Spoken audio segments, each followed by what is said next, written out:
सुप्रभात प्यारे बच्चों।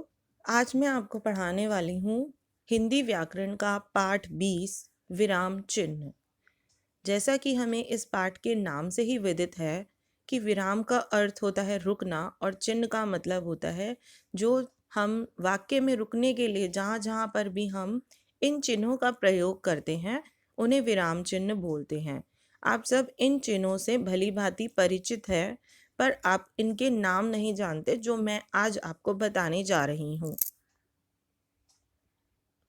बोलते या लिखते समय इसके लिए कुछ चिन्हों का प्रयोग किया जाता है जिन्हें विराम चिन्ह कहा जाता है। यानी अगर हम बोलते हैं या लिखते समय हमें जहाँ जहाँ पर भी रुकना होता है वहाँ वहाँ पर हमें कुछ चिन्ह लगाने होते हैं और इन्हें हम विराम चिन्ह बोलते हैं।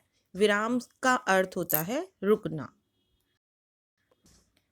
बोलते समय बीच बीच में अपनी बात समझाने के लिए थोड़ी देर रुका जाता है। उसी रुकने की प्रक्रिया को विराम कहते हैं। यानी अर्थात जब भी हम बोल रहे हैं, बोलते बोलते हम लगातार तो नहीं बोल सकते, हमें बीच बीच में थोड़ी थोड़ी देर रुकना पड़ता है और इसी रुकने की प्रक्रिया को हम विराम कहते हैं। विराम मतलब रुकना।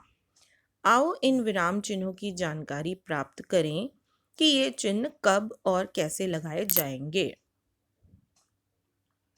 बच्चों देखो, आपको यह वाक्य दिख रहा है जैसे रोको मत जाने दो, और दूसरा वाक्य दिख रहा है रोको मत जाने दो। आपको ये एक कॉमा की तरह चिन्ह दिख रहा है जिसको अल्प विराम भी कहते हैं। तो अगर हम इन दोनों अल्प विरामों की स्थिति बदल दें, इन दोनों अल्प विरामों को लगाने की जगह बदल दें, तो वाक्य का पूरा अर्थ ही बदल जाता है। जैसे पहले वाक्य में रोको मत जाने दो, इसका अर्थ है उसे मत रोको, उसे जाने दो। और दूसरे वाक्य में रोको मत जाने दो। तो अगर हमने विराम चिन्ह की जगह बदल दी तो वाक्य का पूरा अर्थ ही बदल जाएगा। तो सबसे पहला विराम चिन्ह होता है पूर्ण विराम, जिससे आप भली भांति परिचित है। एक वाक्य के पूरा हो जाने पर अंत में पूर्ण विराम लगाया जाता है। ये सबको पता है। जब हमारा वाक्य खत्म होता है, जब वाक्य का अंत आता है, तो अंत में हम पूर्ण विराम लगाते हैं। पूर्ण विराम का मतलब है पूरा विराम, यानी पूरी तरह से रुक जाइए। जैसे अपना काम खत्म करके ही जाना, पूर्ण विराम मतलब पूरा वाक्य खत्म हो गया तो पूरी तरह से रुक जाए।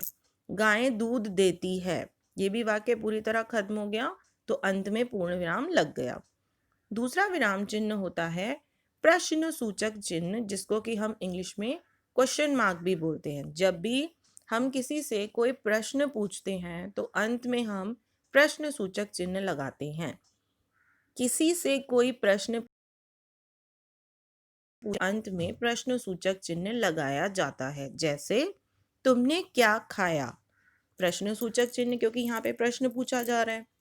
क्या तुम विद्यालय नहीं जाओगे, इसमें भी प्रश्न पूछा जा रहा है, तो यहाँ पर भी हमने प्रश्न सूचक चिन्ह लगाया। तीसरा विराम चिन्ह होता है विस्मयादि बोधक चिन्ह। पूर्ण विराम और पूर्ण विराम के नीचे एक बिंदी। विस्मयादि बोधक चिन्ह से भी आप भली भांति परिचित हैं। यदि किसी वाक्य में हर्ष, घृणा, शोक, आश्चर्य आदि भावों को प्रकट किया जाता है तो विस्मयादि बोधक चिन्ह का प्रयोग होता है। यानी कि जैसे हमें कभी अचानक से कोई खुशी का माहौल मिल जाता है तो हम बोलते अरे वाह, या कोई दुख आता है तो ओह, अगर कहीं चोट लग गई तो हाय। तो इस तरीके से जब हमारे फेस के जो भाव है जब वो बदलते हैं तो वहां पर हम विस्मयादि बोधक चिन्ह का प्रयोग करते हैं। जैसे अरे यह क्या हुआ, हाय मार दिया, तो ये विस्मयादि बोधक चिन्ह हुआ। चौथा विराम चिन्ह होता है बच्चों अल्प विराम, जिसको कि हम इंग्लिश में कॉमा भी बोलते हैं।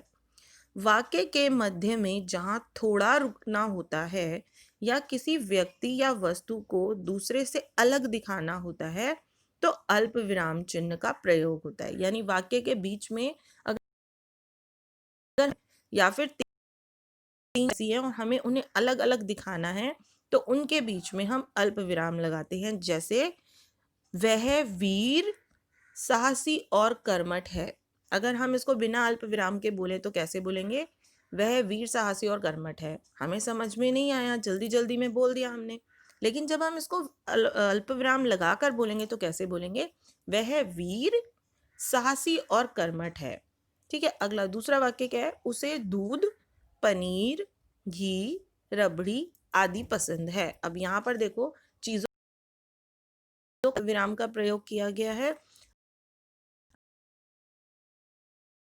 अगर उसे दूध, पनीर, घी, रबड़ी आदि पसंद है तो ये तो सही नहीं है, मज़ा नहीं आया बोलने में। तो हमने क्या बोला? उसे दूध, पनीर, घी, रबड़ी आदि पसंद है। तो आशा करती हूँ बच्चों, आज हमने जो अल्प विराम पढ़े आपको समझ में आए होंगे। अब एक बारी विराम चिन्ह दोहरा लेते हैं। विराम चिन्ह आज हमने 4 विराम चिन्ह पढ़े: पूर्ण विराम, प्रश्न सूचक चिन्ह, विस्मयादि बोधक चिन्ह और अल्प विराम।